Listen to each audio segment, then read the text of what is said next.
Now we are at part 4 of Horror Nights history for Halloween Horror Nights 13.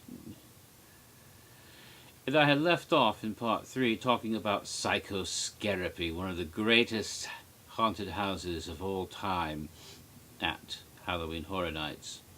And I was talking about one particular scare. Now, it seems to me that I might have mistakenly mentioned this very scare in an earlier video about the Insanity House from, I think it was 1998,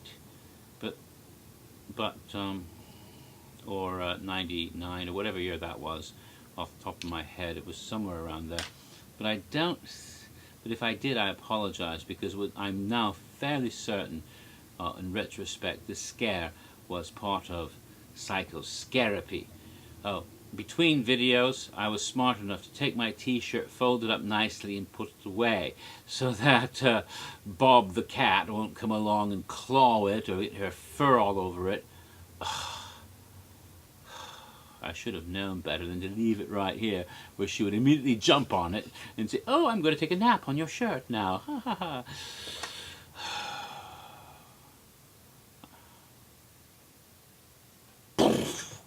Silly Jimmy. And I shouldn't blame the cat for just following her natural instincts, and blame myself, the sentient being in the, well, she's pretty damn sentient. After all, she tries to rule the world and dominate us. If she had those opposable thumbs, we'd be doomed. Doomed! But enough of that. Psychoscarapy, where I belong locked up, obviously, in them with those inmates, because I'm not quite sane myself, but hey, sanity is overrated. There, in that lovely padded cell room, it was a very big room with padded walls, and I think there was some mattress type things hanging here and there. There was a young man in a straitjacket who was giggling hysterically, going, "I haven't taken my meds. Oh, I didn't take my meds. I should have took my meds." Quite hysterically, and he's kind of creepy. But then as I walked through to the end of the room, and there was no passageways, and no way I could have imagined how he did it, he was at the other end of the room where I had. And how did he get past me and get over there? There were no obvious boo holes in that room. And there he was. There he was again. And my first thought was, identical twins characters, maybe? That was my first thought, but perhaps the illusion was created by him slipping behind a mattress, and when I wasn't looking, using the art of, well, misdirection. Clever, a trick as old as magic. So it could be what they did, but it was very effective, and it got me, and I was creeped out by it for the rest of the night. And to this day, I was like, not one of those, "boo, I got to scare you" scares, but more like one of those that gangs up on you later, and you think about it and go, kind of sends that little shiver down your spine of creepiness. I love those kind of scares. I think they're better than the, boo scares, because any silly bastard can take like I've said before, a box of nickels and, in a tin can, and jump out from behind an obstruction and go shooka, shooka, shooka, ah, and make you jump. But it takes real, refined scare acting to scare someone on a level that you remember later in your dreams. And of course, perhaps one of the most memorable things about Psychoscarapy was not something that you saw, although there was a horrific sight that was involved, as much or something you heard, or even something you felt, but something you smelled. There was a frightening, ghastly, evil smell when you walked past the toilet facilities of the mental asylum, because there was porcelain toilet that was filthy, covered with nasty, dried, yucky feces, and some lunatic had been playing at his poo and writing on the walls with it. Just yeah. And the odor of, there's no other word for it, shit, just permeated, getting into your nose and making you retch with horror. Ugh. Oh, that was way too memorable.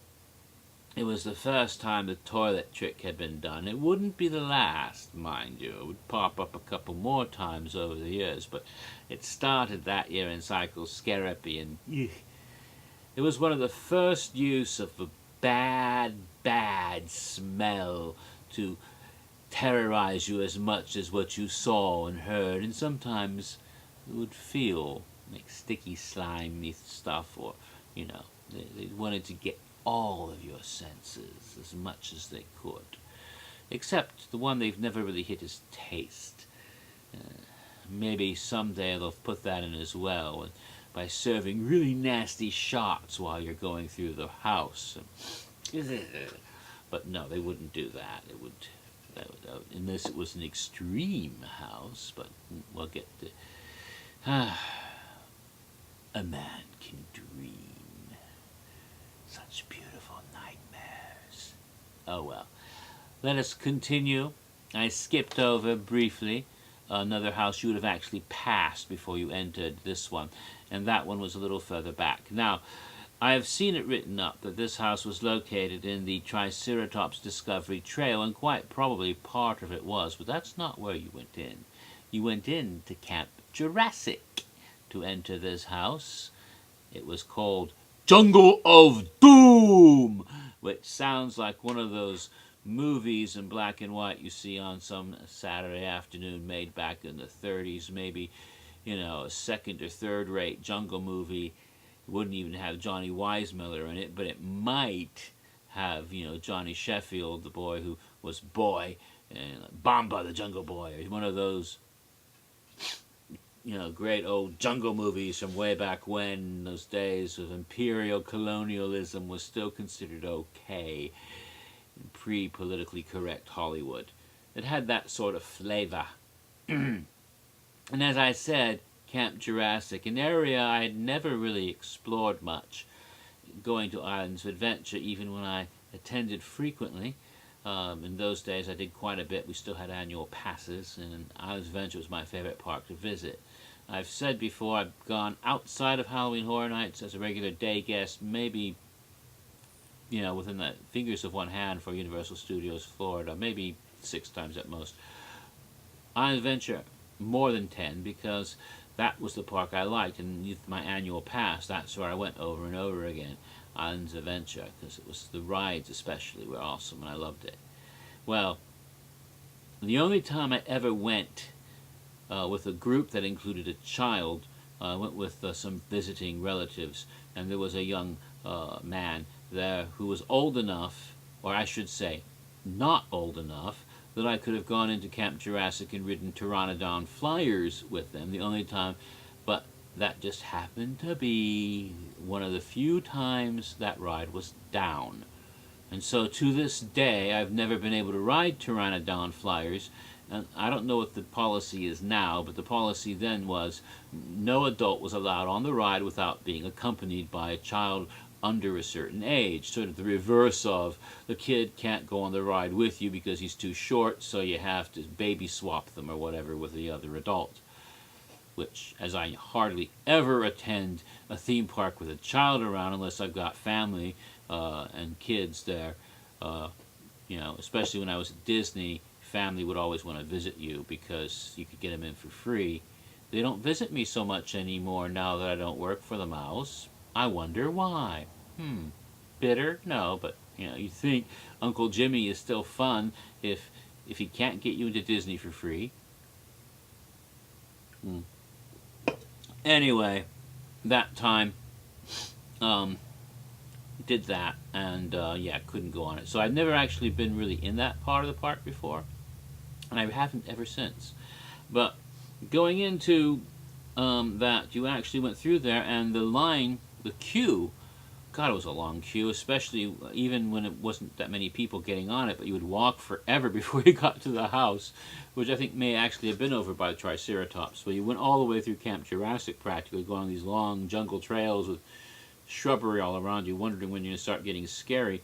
And part of it was actually through the Pteranodon Flyer queue area, and you could actually see how the boarding, it was the first time I ever saw that. I said, okay, that's interesting.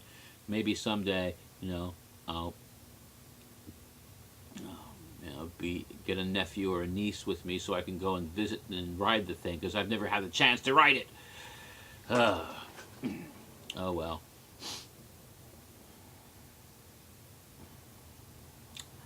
So, the house itself, similar to the night prey scare zone. You had pterodactyls and the cannibalistic natives, more gory than it was in Night Prey, because you saw some of their cannibalistic delights. But still, again, the characters look more hot than frightening, and voodoo, witch doctor type of stuff. And again, mostly Caucasians.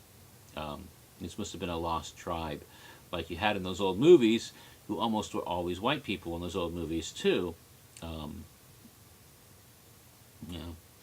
Worshipping she who must be obeyed or something. Or perhaps the kids in Lord of the Flies grew up and found another island with girls on it and formed their own jungle of doom. All right. I did get one interesting scare though. On the queue waiting for the house, I passed a shrubbery which suddenly shook violently, and a voice came out from inside saying, "Bush!" Because it was a bush, and some Universal employee on the other side was having a laugh. This was the year 2003, of course, and George W. had just been inaugurated, so I took that as a political fright or something. Anyway. Oh. I'm having the the weird freeze thing happened again. Did that the last time too. Someone call a vicar. I need an old priest and a young priest to exercise my computer. Woo! Yeah, okay. Back to normal. Alright. I hate when that happens, and I don't know why it does. Alright. To continue. The last two houses were the more bigger houses, and they were in the sound stages. Apparently the same soundstage, Soundstage 20, housed two houses that year, and again you had to hike through, in Booville, past behind the one-fish, two-fish, redfish, purple fish, psychotic fish, whatever it was, go past that and take the long walk over to where they had a soundstage at Universal Studios Florida set up for haunted houses. And this time they had two of them, and one was new and one not so new. The new one was All Night Die-In. Of course, it was All Night Drive-In, like a drive-in theater, but somehow the R and the V were de-emphasized, and D-I-E was emphasized. Yes, All Night Die-In, known fondly by people today as Andy. Anyway, in that house, you would go through a drive-in movie screen and find yourself where the director, of course, would be welcoming you in, and you'd go through the drive-in movie screen, which was the facade, and you would go into a number of scenes from actual horror films. And unlike the idea that he was making his own snuff films, you actually went into well-known horror movies. Halloween, and you would actually be in the house from Halloween, where Michael Myers would stalk you with his knife, like you were Jamie Lee Curtis or somebody. And then you would find yourself going, I may not get the order correct, but you would find yourself at Camp Crystal Lake in the cabins out in the woods, and there was good old Mama Voorhees' baby boy Jason with his machete ready to punish you for all that drugs and sex and rock and roll that you've been into. Oh, that's then you would go into the boiler room deep underneath Elm Street, where Freddy was waiting to haunt your dreams and make them come true. Then you'd find yourself in a rural house where a family of cannibals, including Leatherface, were there, Texas chainsaw barbecue, and you were the main course on the menu. Running out of time yet again.